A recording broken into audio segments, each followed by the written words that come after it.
എല്ലാ പ്രിയപ്പെട്ടവർക്കും സുജീസ് വേൾഡിലേക്ക് സ്വാഗതം. ഇന്ന് നമുക്ക് ഓണം സ്പെഷ്യൽ കറിനാരങ്ങ അച്ചാറാണ്.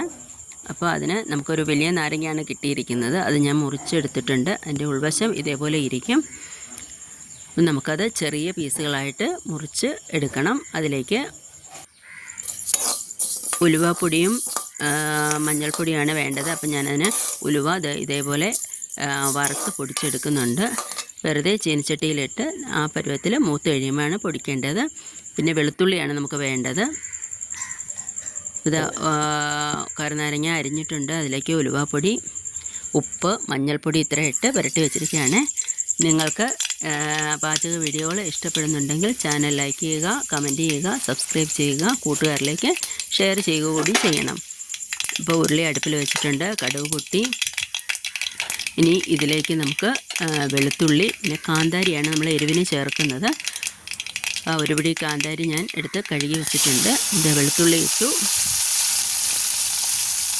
വെളുത്തുള്ളി നന്നായിട്ട് ഒന്ന് വഴറ്റുക. അതിൻ്റെ പച്ചമണം ഒന്ന് മാറുന്നത് വരെ ഒന്ന് വഴറ്റണം. അപ്പോൾ ചെറുതായിട്ട് വെളുത്തുള്ളിയുടെ നിറം ഒന്ന് മാറും. അപ്പോൾ അതിലേക്ക് നമ്മൾ ഇനി കാന്താരിയാണ് ഇടുന്നത്.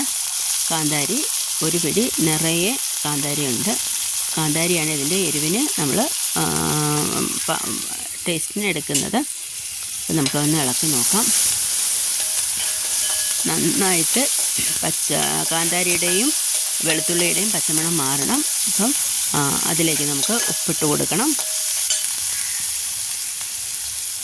പിന്നെ അല്പം മഞ്ഞൾപ്പൊടി കൂടി അതിലേക്ക് നമുക്ക് ചേർത്ത് കൊടുക്കാം.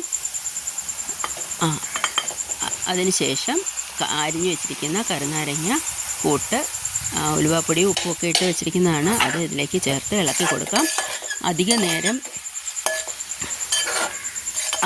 വേകേണ്ട കാര്യമില്ല. അത് ഒരു 3-4 പ്രാവശ്യം ഇതേപോലെ ഇളക്കി ചേർത്തതിന് ശേഷം തീ നമുക്ക് ഓഫ് ചെയ്യാവുന്നതാണ്. ഇതിലേക്ക് നമുക്ക് പിന്നെ വേണ്ടത് വിനാഗിരിയാണ്. നല്ല വിനാഗിരി ഒരു 3 ടേബിൾ സ്പൂൺ ചേർക്കണം. കാരണം ഈ നാരങ്ങയുടെ പുളി ഒന്ന് സമരസപ്പെടുത്താൻ വേണ്ടിയിട്ടാണ് വിനാഗിരി ചേർക്കുന്നത്. ഉപ്പും അതനുസരിച്ച് ചേർക്കണം. അപ്പം നമ്മുടെ ഇനി കായപ്പൊടി ചേർക്കാം നമുക്ക്. ഓണം സ്പെഷ്യൽ നാരങ്ങ അച്ചാർ റെഡി ആയിട്ടുണ്ട്. എല്ലാവരും ഒന്ന് ട്രൈ ചെയ്ത് നോക്കുക. എല്ലാവരും വെക്കുന്നതായിരിക്കും. എങ്കിലും അറിയാത്ത കൂട്ടുകാർക്ക് വേണ്ടിയിട്ടാണ് ഞാനിത് ഷെയർ ചെയ്യുന്നത്.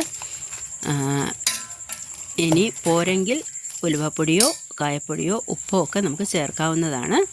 അല്പം ഉലുവാപ്പൊടി കൂടി ഞാൻ ചേർക്കുകയാണ്. അപ്പോൾ നിങ്ങൾക്ക് ഈ വീഡിയോ ഇഷ്ടപ്പെട്ടെന്ന് കരുതുന്നു. എല്ലാവർക്കും ഓണാശംസകൾ നേർന്നുകൊണ്ട് നിർത്തട്ടെ.